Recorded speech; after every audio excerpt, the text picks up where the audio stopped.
Like either you think he purposely shot that cinematographer or you think he didn't purposely shoot her. And if he didn't purposely shoot her, then it's all bullshit. Am I wrong? No, it's a situation. I think I'm being fair enough to say that the armorer is 90, the guy who handles the gun, then armorer is 90% responsible for everything that happens when it comes to that gun. But the actor is 10% responsible. The actor's 10% responsible. It's not just, it's a gun. You are a partner in the responsibility to some degree. Well, so what do you do to test it? They show it to you. You go. If there's steps to go through, you go through them, and you do it. And it's done with due diligence, and you know it's fucking for real.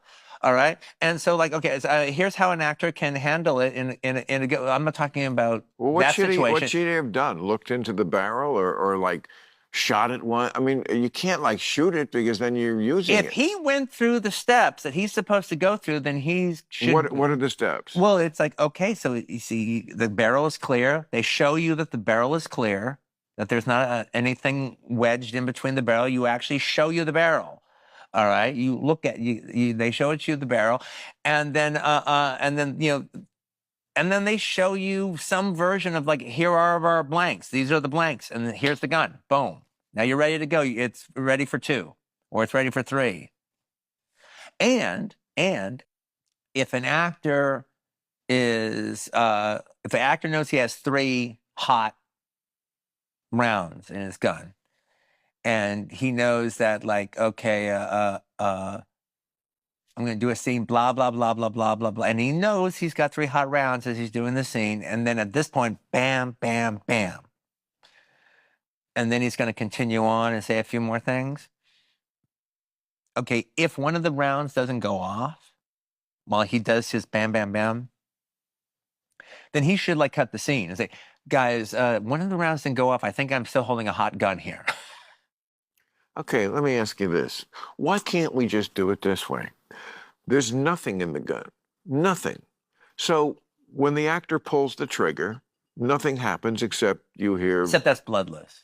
Okay, but can't you put that in post? Yeah, but okay, yeah, I guess I can add digital erections to porno movies, but who wants to fucking watch that? I don't think we needed to go that far. No, I do. No, it's like, yeah. But I'm saying, it is. I don't understand it's exciting to shoot the blanks and to see the real orange fire, not add orange fire.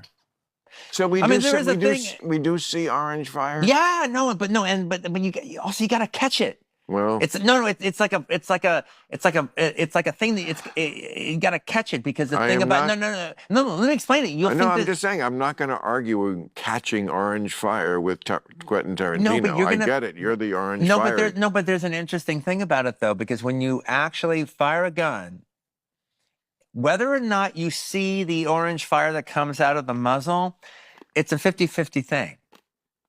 Okay, if you see it on the viewfinder, you didn't catch it on the camera. If you don't see it in the viewfinder, that means you got it on the camera. So it is actually something you have to catch. It's not just all right. What about there. this? Would it be always impossible to shoot from an angle where the person wasn't aiming at anyone? So if the worst happened, you would just be shooting the wall? Well, okay. Can I answer that? I'm saying, why can't the camera be here? Can I answer that from an action movie point of view, from an action movie lover point of view? Please do. I want to know. Even before I was a filmmaker, when I was like the guy at Video Archives, I can answer that exactly. That's what Hollywood did in the 80s. And then I started watching Hong Kong movies.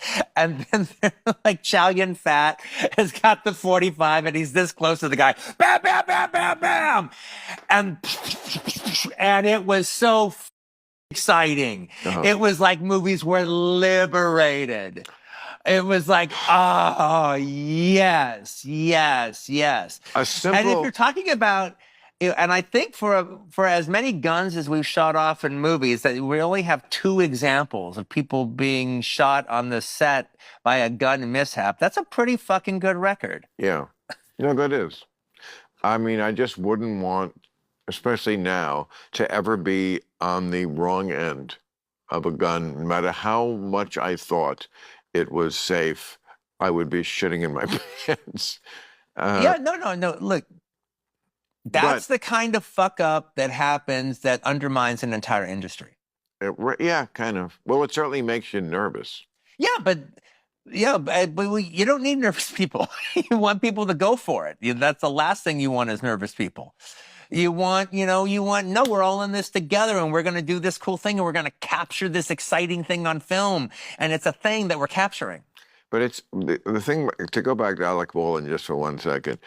I mean, and look, I have no personal really relationship. He used to do my show a lot, and we loved him. He'd stopped doing it, which I have no grudge about. I wish he would, because he's such an interesting guy to talk to. But was there a reason that you know for a fact? No, he's got living his best life. Okay. He's got 1,000 children.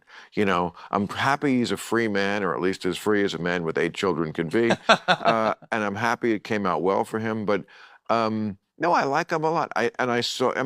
He's interesting. I mean, has he colored beyond the lines? Many times. And he always survives. I kind of love that about him. And he's too charismatic. People are like, yeah, he said this and he said that and he said fag and he did this. But he's Alec Baldwin. And I agree with that. Anyway, he's kind of the whole package as a celebrity. When you think, great. when you add up the last 30 years. Yes. And very funny. And, anyway. I forgot what I was going to say about him. Well, just generally, I'm glad that. When I saw him crying at the, he fucking ended up shooting somebody. That's not something most of us human beings have to go through. And it's bad enough, but then to have to put him through this charade. No, it's terrible. I mean, like when I saw him break down, it's like, yes. I mean, you saw like this incredible amount of stress and tension, which any of us would have had under the same circumstances. Like, it's the kind of thing that just makes you really go yuck about the nature of our society these days. The pettiness that some people have, the sort of the bad faith. When you know what that means, I'm sure I know exactly what it means. Act in bad faith. When you don't really think he's guilty of it, but you can get away with charging that. That's called bad faith. No, I mean, it's so gross. No, I actually think it's gross. Actually. And that's why I drink. Yeah. I don't want. God damn it. I don't want to, get into a thing where I'm just like cynical about the modern the modern world of the modern times. Get into it. It's like finger painting. Yeah. But the thing that does make me heartsick at the end of the day all comes down to the bad faith on every single solitary side. Everything. So true. Hey, thanks for watching the clip. Hit the subscribe button now so you never miss out on our Club Random content that's posted daily.